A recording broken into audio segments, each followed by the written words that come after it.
Alright guys, it's Tisha with Get Shit Done University, and today I'm going to show you all what a Q4 strategy looks like for a landscaping company here in South Florida. This is for a client who didn't necessarily have the budget, who didn't necessarily have the marketing budget to allocate to hiring the agency full time, but they did have the budget to kind of allocate towards putting together a strategy that they could execute on their own in-house. So he does have a team where he has a couple people on his team that are familiar with WordPress, they're familiar with Google Ads. So all he needed me to do was put together a strategy that they could execute that included step-by-step details on how his team could kind of get everything done based on the goals that they had without kind of digging into his budget too much. So give me a second to get the strategy loaded. I'm going to walk you guys through it. All right, so I kind of changed the name up a little bit and changed up a little bit of the details just so, for their own protection. But I started off with who their audience is. So we went with Greenscape Florida's audience. We're going to target residential and B2B customers for them. So I start off with the demographics. I let them know who it is we're talking to. I go into the psychographics as well so you understand the mentality of your audience and what their pain points are.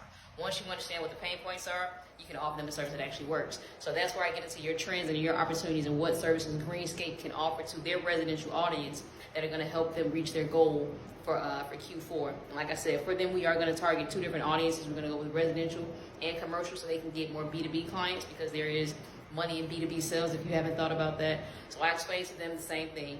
What demographic you want to target, what your B2B customers are going to look like, what their psychographics are like, what are they thinking about, what's going on in their head when they're shopping around, when they're shopping around for services like yours, what are their pain points, what areas of opportunity do you have to come in as a landscaping company, what trends of opportunities do you have to come in and kind of help them so they can become your new clients.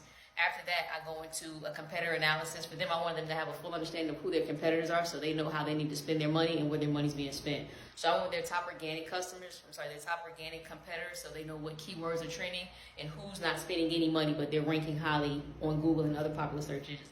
As you guys can see, I use SpyFu to do that. I'll put a link somewhere. I'll tag it in the comments so you guys know. This is me explaining to them what their top competitors' keywords look like, how many SEO keywords they're using. This is me showing them what their Google competitors look like. So who's paying for Google Guaranteed, who's paying for local service ads, and who just has a really, really optimized Google business profile that's allowing them to rank highly. So we know where we need to be. This customer's going to do some paid ads. We're also going to provide some blogs for them. So these are the keywords that are being searched in Miami, Florida, relative to landscaping and relative to the services that they're going to offer. So these are the keywords that this strategy is going to focus on for Q4. So they don't have to change it. All their content is going to be based around those keywords. Here, this is me going over their objectives and things that the team's going to have to focus on for month one. So month one, our goal for them is to increase their online visibility. So this is me explaining to them what we're going to do to make sure that they rank highly on Google and to make sure that they rank highly on popular search engines and other things that people can find them. The month two objective is going to be to build their organic audience. So making sure that we have enough content, making sure that we're actually attracting people who are interested in the services that they offer and who can actually, give them the information that they need and who can kind of contribute to our subscriptions and other things that we're going to be working on. Then for their month three objective, we want to build our paid audience. So that's where we're going to go back to those keywords. We're talking about paid advertising. We're talking about referral programs. We're talking about community initiatives and different things that's going to help Greenscape Florida kind of get to where they need to be. Now, these are the ongoing tasks that the client's going to have to kind of delegate to his team and the KPIs that he's going to look for so he can kind of hold his team accountable so they know whether or not the strategy is being executed properly, whether it's working, whether or not you need to tweak some things. So I'll let them know again, here are the things that you guys are going to focus on. Here's what you guys need to continue doing, whether it's month one, month two, or month three. Here's how your budget should be allocated. And these are the things that you want to look out for, your KPIs, aka key point indicators. So I go for month one, highlight the objective, highlight the key point indicators. The budget for them is going to vary just based on how they want to get their content, based on how they want to do their web design, based on if they're actually going to have to hire somebody to do that stuff for them or if they can do it in-house. For their blogs, I'm going to provide them with the blogs, but there is other stuff that they may have to pay for, like a newsletter subscription, things of that nature.